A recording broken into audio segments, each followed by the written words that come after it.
Good afternoon. I'll call to order the July 10th, 2012 informational meeting of the Sioux Falls City Council.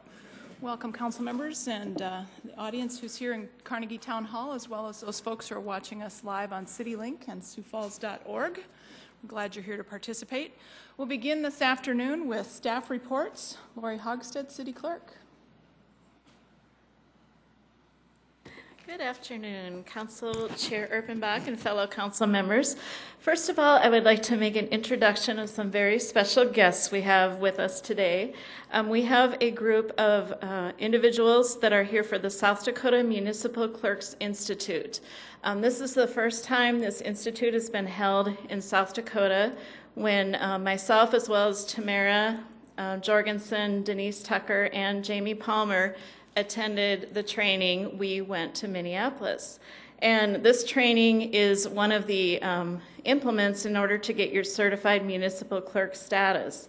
So this is the first year, but I would like to read just a list of the cities and towns that we have representatives from at this class. We have Alexandria, Armour, Belfouge, Brandon, Centerville, Del Rapids, Delmont, Harrisburg, Humboldt, Keystone, Lake Preston, Millbank, Miller, New Underwood, Rapid City, Tabor, T, Vermilion, and Worthing. So from near and far. So it's great that they're here. Also, we had a number of city staff that is participating in the Institute by offering sessions. We had a Welcome to Sioux Falls and a Q&A this morning that was, actually yesterday morning, that was presented by Mayor Huther. Today was a Human Resources Topic Day with Bill O'Toole, Jane Hennestead, and Angie Youthy. And then tomorrow they will have an Understanding of City Finances from Tracy Turback. And Thursday will be Bids and Contracts 101 from Scott Russ with Purchasing. And then also a session on Sustainability by Amy Ladonsky. And last but not least, Managing the Challenges of Municipal Elections. Well, who would be better at that than Sue Roust? So thank you, though. But Sue, I talked to her, and she would love to do it. She's excited about it. She's wondering who gave her name out. Of course, that was me. But Sue is going to present that. So we're really happy to have the group here, and they're also going to be at the 7 o'clock meeting tonight. And Denise has given them a preview of what to expect at that meeting. So a welcome to all the municipal clerks. All right, and then next on my list, I have,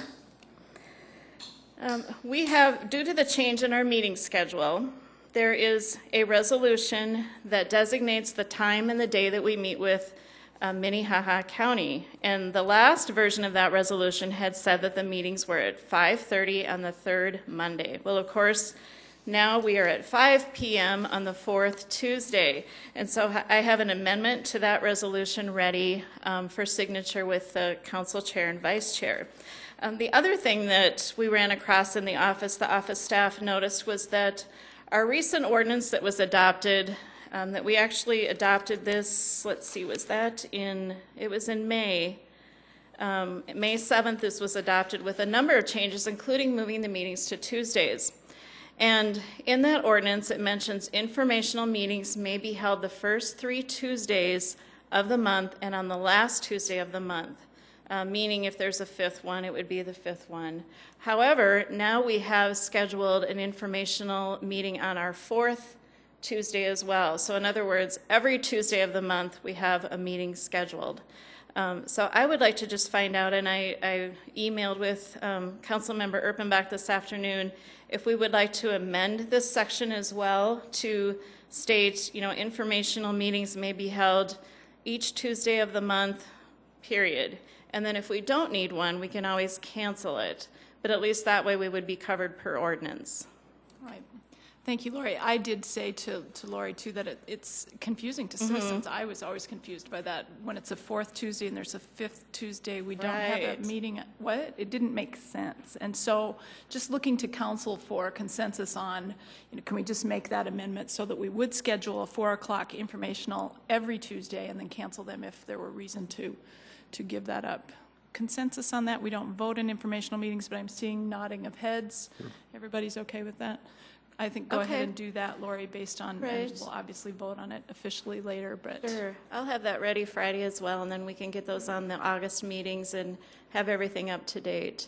Great. The other item that I was asked to maybe make a change to on the calendar, and I talked to Vicki Skaya this morning from the mayor's office, and she asked me if I wouldn't mind putting the Friday morning briefings, whatever terminology we wish to use on there, because we've decided not to have those meetings the Friday prior to the joint meetings.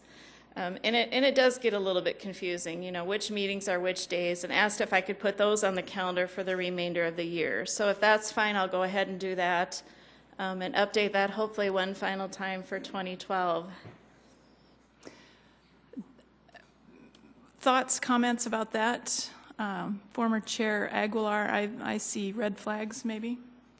We don't ever have a quorum of council members there, so they Okay. would It not is be not public. an open meeting, Okay. and so I don't know that it would belong on the calendar.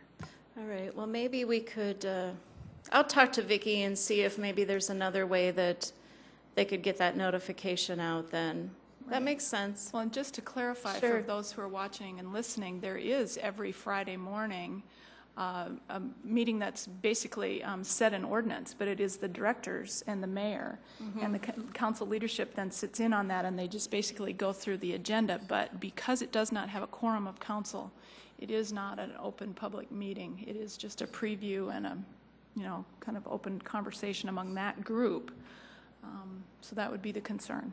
Okay, that's fine. I'll talk to her and we'll see what we can come up with and then let you know for another option. Great, thank you. All Lori. right, and then one last thing, I sometimes feel like I'm part-time construction manager. We have, our roofing project is actually going to begin Monday, and that will be 3 to 4 weeks.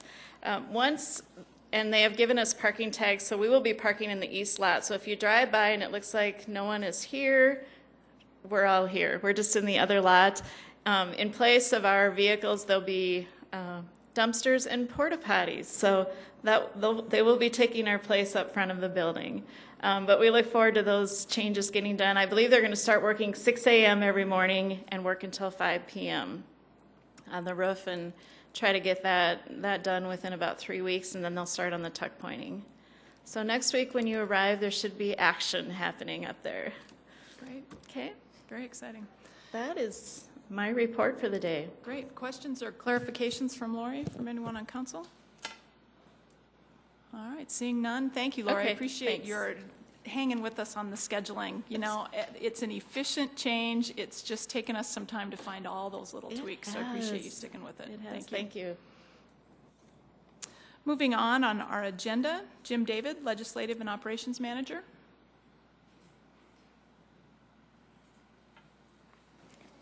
Good afternoon, Council. Just a quick update on the proposed newspaper rate increase. The Bureau of Administration did hold a hearing on that proposed 3% increase, and a final decision is expected actually on this Friday.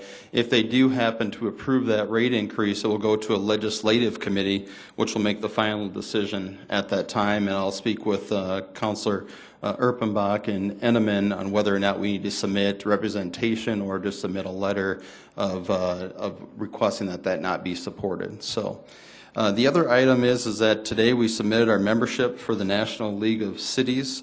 This will provide networking opportunity, leadership training, and web seminars for city leaders. So probably within the coming weeks, you'll start to receive information from that group. So just to let you know, that's what will be coming. Any questions? Questions for Jim? Great. Okay. Yes. Councilor Anderson. Jim, with this membership to the National League of Cities, is there any requirements for the council or council members to attend seminars or be at any type of events that they're holding? There's no requirements, but there are opportunities for counselors to attend events. There's an upcoming convention actually in Boston this fall. There's that opportunity. There's also opportunities on the web for training. There's networking opportunities with other counselors from other parts of the country. So I can definitely send out some information, the website, so each of you have the opportunity to visit and learn more about the organization. Do you know how many member cities they have now? I don't know that, Biden. Okay, thank you. Yep. Counselor Anderson, remember you and I and Counselor Aguilar went to Savannah, and that was a National League of Cities event, and we found so many great things, brought back reports, and we're still kind of falling back on some of that information once in a while. The thing we discovered was that the City of Sioux Falls is not a member of the National League of Cities, and so we're kind of missing out on some of those benefits. We could still attend, but not as members. It's a little more expensive. You don't have the ins and outs of, and so even though we're members of South Dakota Municipal League, it was decided, and we worked it out with the mayor so that it'll appear in the budget that we will continue membership in the National League. Yeah, and I thought I'd just ask the question so that we could get that out into the public, that's some of the advantages of being a member of the National League of Cities. I do fully support that. And yes, I do remember us taking that trip also, and I thought it was extremely informational. And I still use the networking that we were provided with down there with the different cities. And I think it's a good idea to have some of our newer counselors also who haven't had that experience to think about making one of those trips. Well, and that's a good plug because the National Convention is coming, and it's in, say it again. It's in Boston. In what month, though? November? November 28th, I believe. So there's some really great opportunities in terms of networking and, again, educational opportunities. So I'd encourage counselors to think about that as being a possibility of some travel in terms of, advocating for the city. So thanks for following up on that for us, Jim. Thank you. Appreciate it. Any other questions? Good. Thank you. Fiscal Committee report from last week, Tuesday, July 3rd. Yes, Fiscal Committee met last Tuesday, and we had several agenda items. First on the agenda, we talked about the citywide fees, which came from Rich Oaksall, from an audit that was done to determine adequacy and priority, I guess, of fees, how they're going to be used. We had input from Mr. Oaksall, from Jim David, our legislative and operations specialist, from Gail Island, deputy city attorney, Sue Quanbeck-Etten, and I think even one or two other people. And basically, it is a work in progress with the our ordinances having to be republished on the 10-year cycle this year. We're working on incorporating that process with the 10 years. So by the end of the year, we want to have all this in place. It's still being worked on. Mr. David is working with the department heads and city directors and keeping them informed and working with them so that we can have a nice structure on how they're reported, where they're listed on our website, and make them more user-friendly, I guess. The other issue we had was the Capital Review Committee. A lot of interesting discussion on that, and kind of where Councilor Jameson and I have kind of taken that and run with it. We're personally, I know I can say I'm learning a lot out of that process and the input that goes into it, and that's pretty much what we're trying to gain out of this process, I guess, is to make sure that the input is there and also that it's shared with everybody and thoroughly vetted. And we're trying to just look at, do we or how do we put that into our ordinance if it's necessary, and who's involved in that. It's a work in progress, not going to be maybe as quickly as we thought it would be, but again, still involved and working on it. Councilor Staggers had an agenda item, but he wasn't up for presenting at last week's meeting, so he asked to defer, and our next meeting also for August has been deferred because of the budget hearings that we're going to be having next month, so we will not have a meeting until September. Great, thank you. Questions for Councilor Karski? Councilor Staggers, would you like the opportunity to speak to that item, or are you okay to wait till September? Do you want to just that'll be perfectly fine, Madam Chair, to have it in September. We're having more research done on the issue, so this is going to work out just fine. Okay, good. Thank you. Thank you. Other questions about Fiscal Committee or of Councilor Karski? All right, let's move on to Council Open Discussion. Any comments, questions, Councilor Karski? Just for your information, I will not be able to attend meetings for the next 2 weeks. All right, thank you. We appreciate that report. Other open discussion? Councilor Staggers. Yes, Madam Chair, at this time, I'm thinking about the possibility of asking or adding an amendment to one of the resolutions tonight dealing with the pension plan change.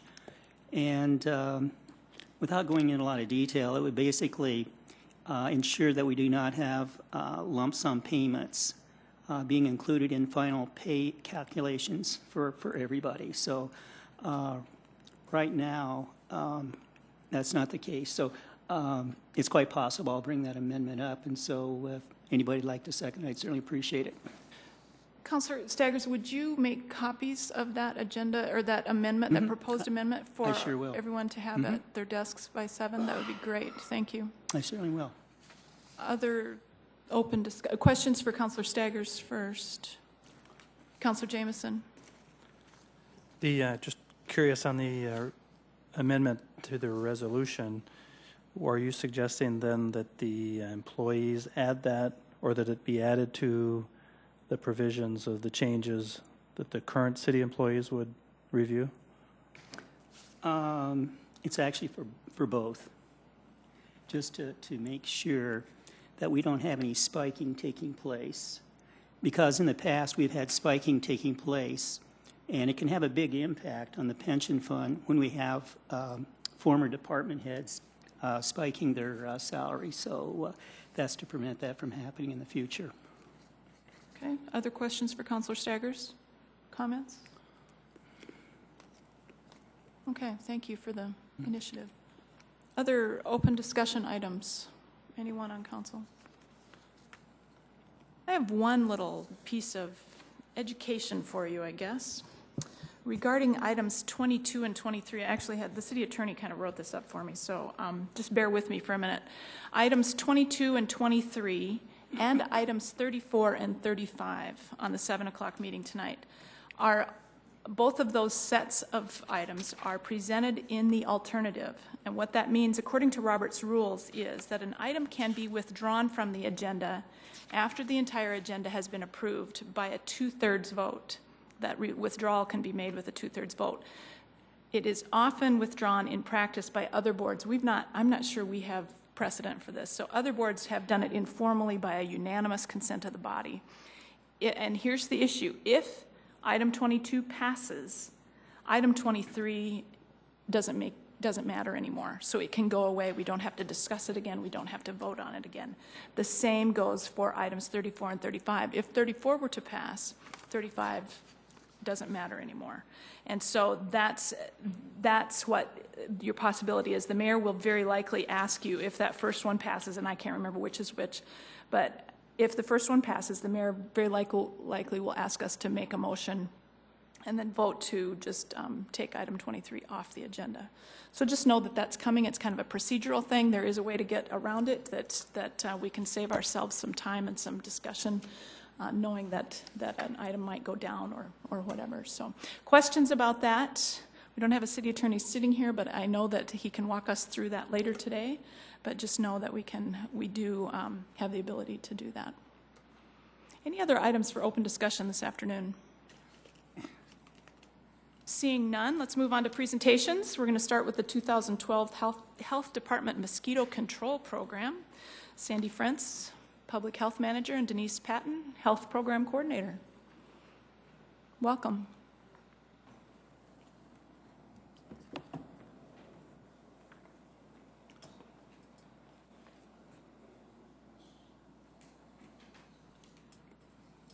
Good afternoon. Thank you, first of all, for the opportunity to come talk to you today and give you a little information about our vector control program. We're grateful that you're giving us time to share with you. Just to kind of give you a quick overview of the program, this is a program that's had a long-standing history within the health department. If you go back a little bit historically with us, the health department really started vector control program work as early as the 1970s. Doesn't look anything like the program we have today, but we have been doing it for quite a while.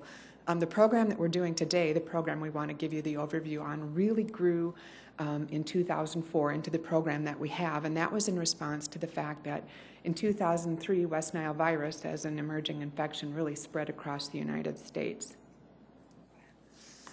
What you see before you is a graphical representation of some of the work that we did last year. The Sioux Falls mosquito control program is a real data-driven program. It's a very science-based program. The majority of our work really focuses on prevention, and as you can see, about 82% of the work we did last year was on preventative treatments. It is far more time-efficient and cost-effective for us to treat the mosquito before it hatches and becomes an adult. So that is where we do our concentrations of work, although if there are times when that is not enough, we do have options for working with the adult mosquito, the trucks that you see at night, and the other treatments we have up there. In addition, we do work cooperatively with a lot of other departments in the city, including GIS, Public Works, Landfill, Parks, Fleet, and Engineering, to try to accomplish the goals of our program. We also maintain individual cooperative agreements with Harrisburg, Canton, and Lenox. We assist them in looking at trap identification for the mosquitoes that they trap, as well as offer them information and resources as far as guidance when they're trying to look at treatment. And that also benefits us here in the City of Sioux Falls because mosquitoes can travel a large distance, especially on windy days. So if we can help our surrounding communities control their problems, that also helps us with our mosquito issues. We have an integrated pest management program, or an IPM, and to have an integrated pest management program, you have to have 4 key components, and those are what we're going to share with you today. Those components include source reduction, surveillance, control, and education. As far as source reduction, our main goal with source reduction is to work with the citizens and the public of Sioux Falls to reduce areas that can harbor mosquitoes. If we can eliminate potential standing water, we can eliminate part of our issues with mosquitoes. So some of the things we do include sending out letters to businesses that, for instance, would have storage of tires on their property and work with them to try to eliminate standing water. We work with Public Works to help ensure that when we have ditches and drainage ways, retention ponds and detention ponds, that they maintain a flow of water so that they don't become a standing pool of water where we can breed mosquitoes.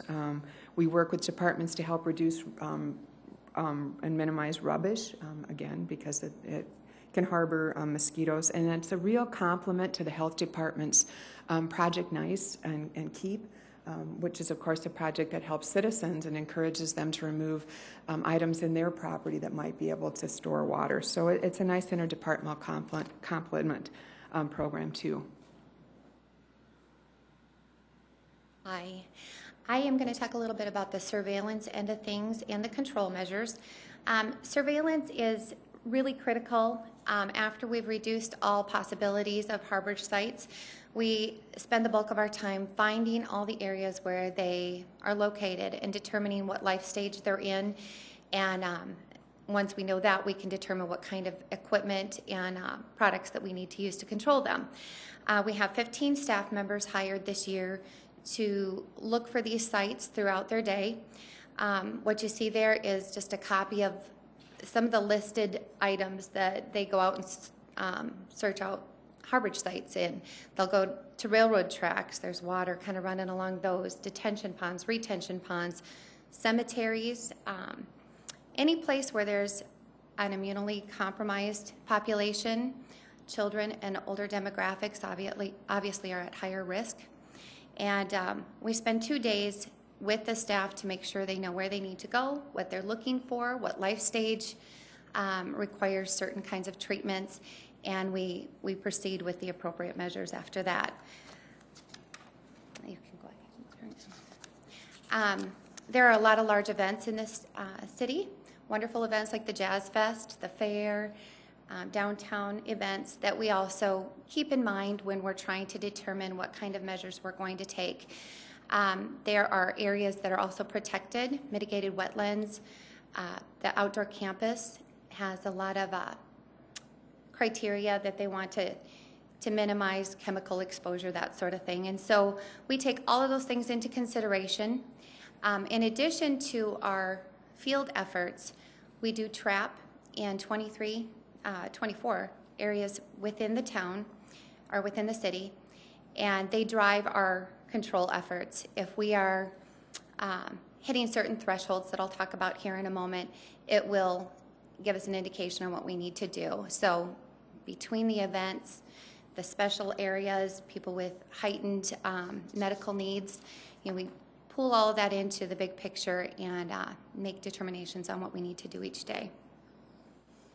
The control measures, again, are just looking at the life stage that we're looking at. They behave very different from a biological standpoint, and thus they require different sorts of treatments.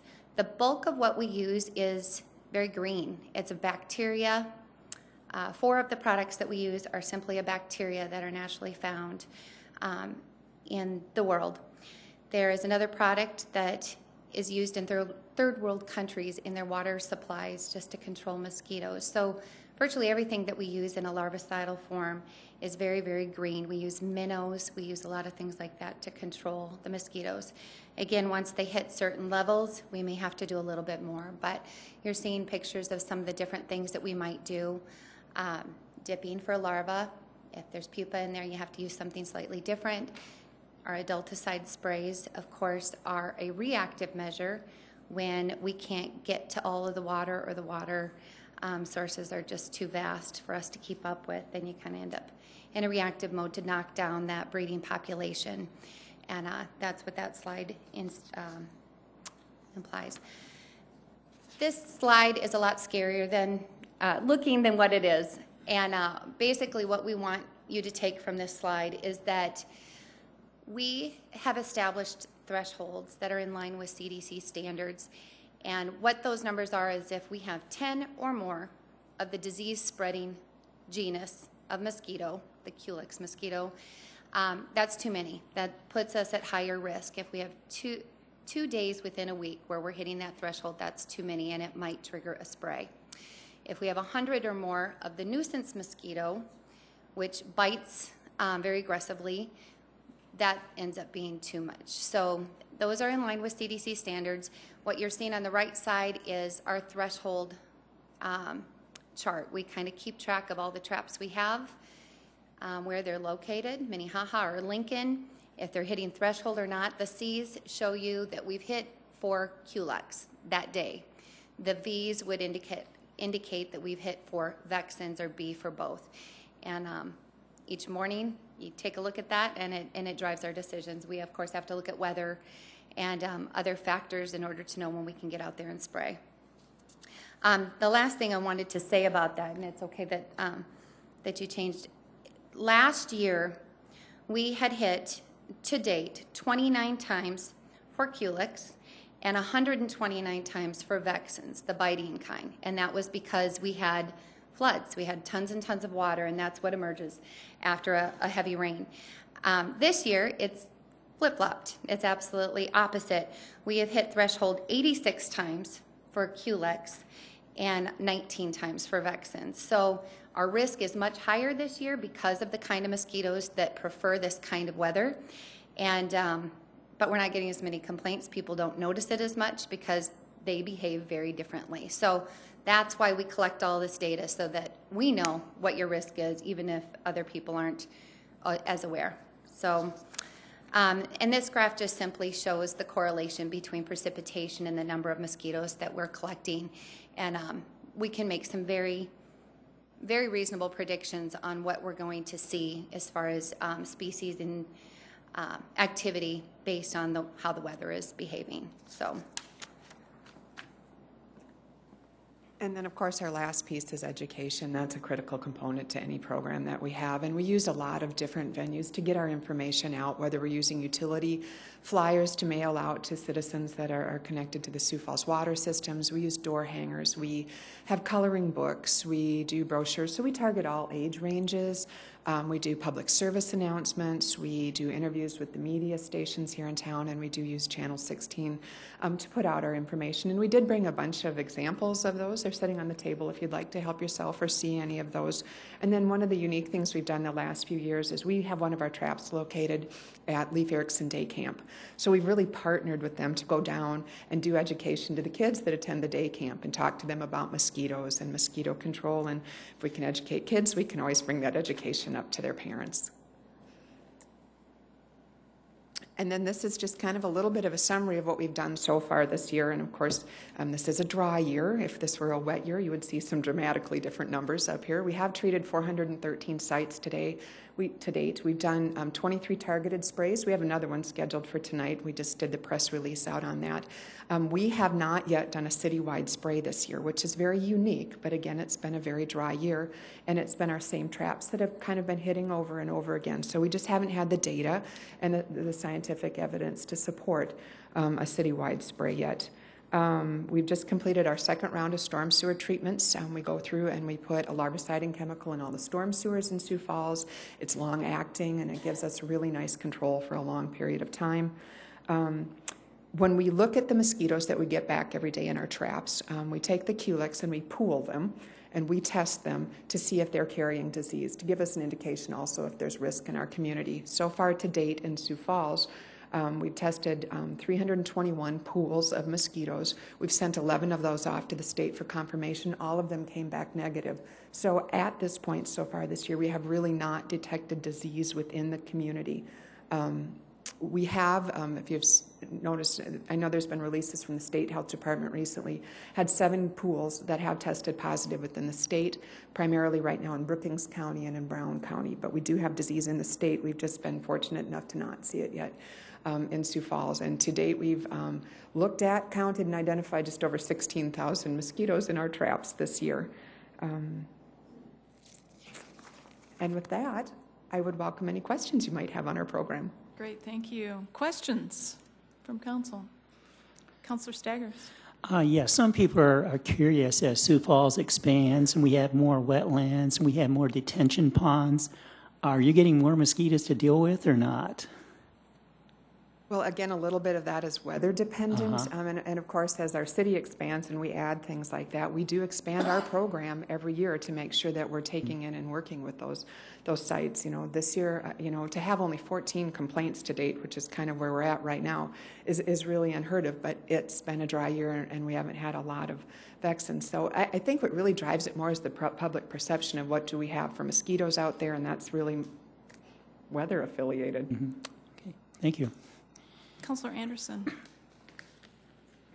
Maybe not this year, but like last year. Do we have any areas of the city that would be considered some problem areas for mosquitoes along the river? We tend to see a lot more water in the south side of the city. There are just more water sources. Also, the areas towards the edge of town that are near agricultural areas tend to give us more numbers. The irrigation and activities that occur out there make a big difference in the trap numbers. But we try to put our traps in areas that are representative, but also are really good collection, sites, so that we can get a good idea of the populations that are out there. And of course, they all have their benefits. But I think Lincoln County tends to have more water, and towards the edges, we get more agricultural sorts of input. So. Okay, and with that, if I may. Mm-hmm. With that, have we looked at using maybe like natural enemies to the mosquitoes in conjunction with our spraying to try to reduce numbers? I've had people come to me and talk about building little bat houses. I've had people suggest that before.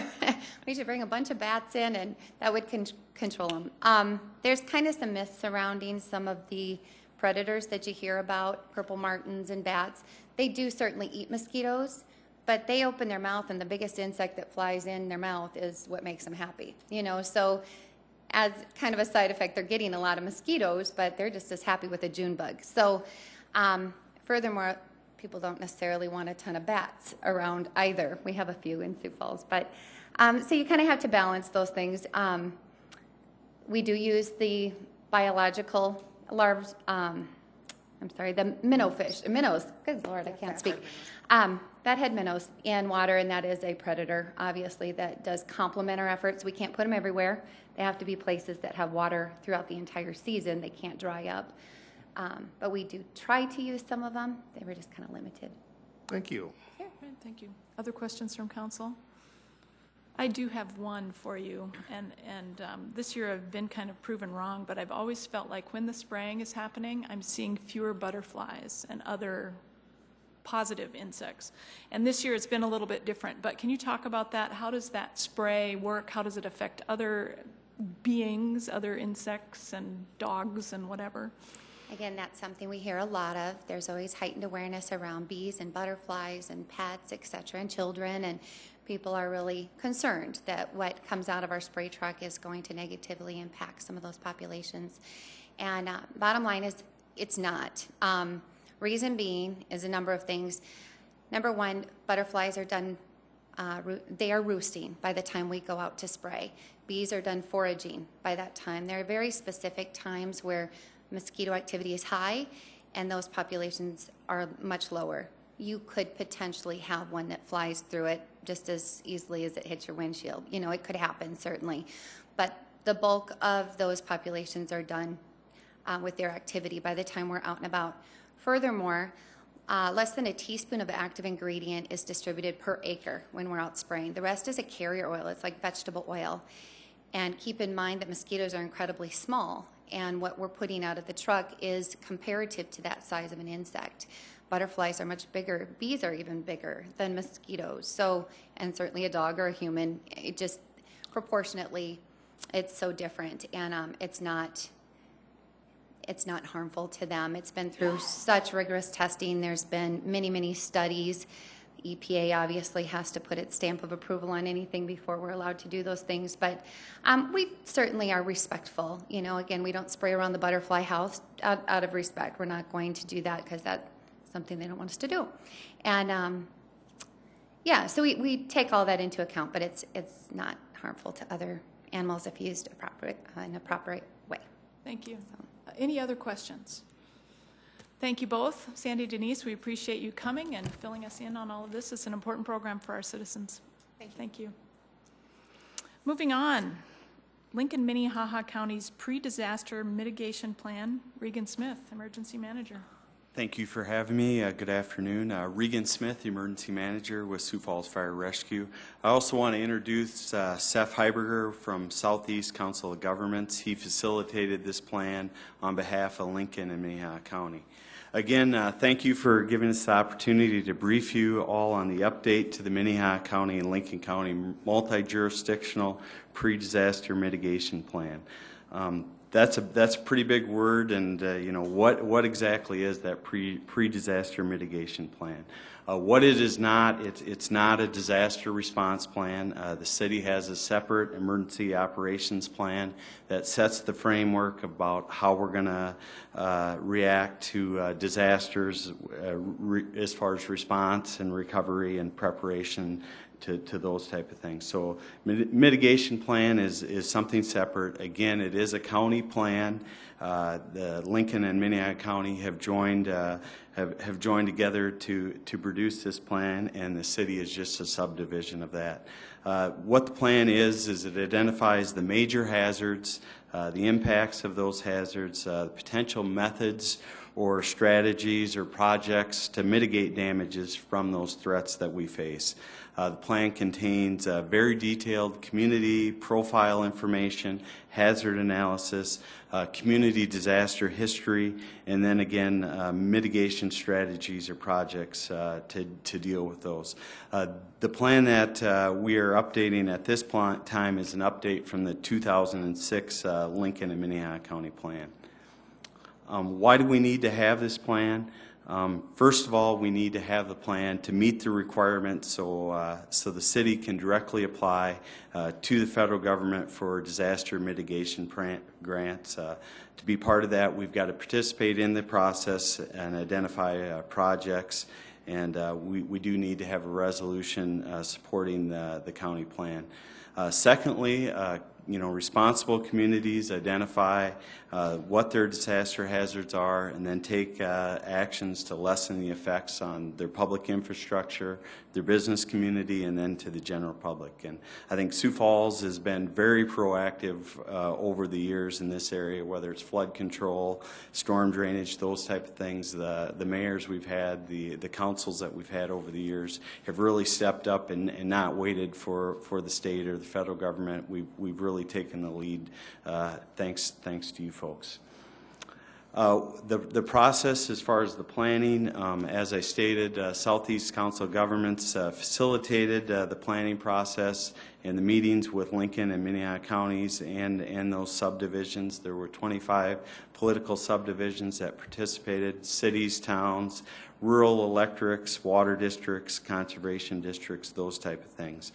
There were 6 public meetings held between August of 2010 and September of 2011, and various city departments participated, planning, public works, and emergency management, and helped input into that, into the development of that plan.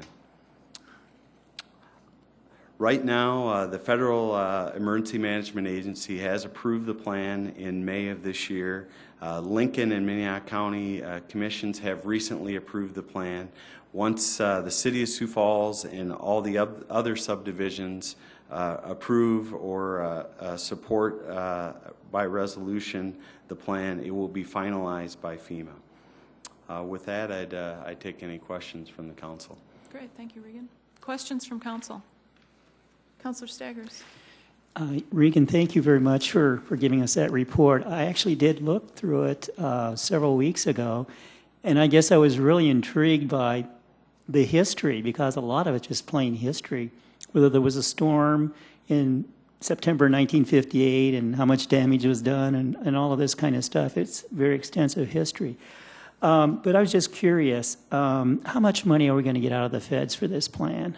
Well, we have to, we've got projects that are identified, and each year it's a competitive process within FEMA Region 8, which is the Dakotas, Wyoming, Montana, and Utah and Colorado. They've got a baseline pot of money, but then if South Dakota is involved in a Federal Emergency Management Agency declaration, there's a certain percentage of that is made available to South Dakota jurisdiction. So it can vary from year to year. Most years it's pretty minimal, but last year it was pretty significant with the Missouri River flooding. There was a larger pool of money, I think maybe like $5 or $6 million. So it might be just a few $100,000 or something? Right, it might be a few $100,000, but it does, things that it supports can be studies, drainage studies, things like that, which we would be interested in. And just one final quick question. You mentioned all these subdivisions that have to approve this. How many subdivisions have to approve this plan? Well, I didn't realize there were others. They go down to the cities and the towns and the REAs and those type of things. The townships don't have to do it. If these subdivisions choose not to support it or become involved, they can still access the grant program, but they would have to apply through their county commission and go through that. I see. Thank you. Thank you. Any other questions from council for Regan? Remind us, Regan, when it's on the council agenda. Next Tuesday, July 17th. And it's a resolution, correct? Yes, Just yes, a resolution it of is. support. Yes, it is. Great, thank Okay, you thank very you. much. Any other business to come before the council? Councilor Anderson is chairing the Public Services Committee. Do you have any notes you would like to make to anyone? No, I was going to say we'll start at 5 o'clock. Start at 5 Give the o'clock? clerk enough time to get ready. Great. Any other items to come before the group at this time? Then I'll adjourn. Public Services at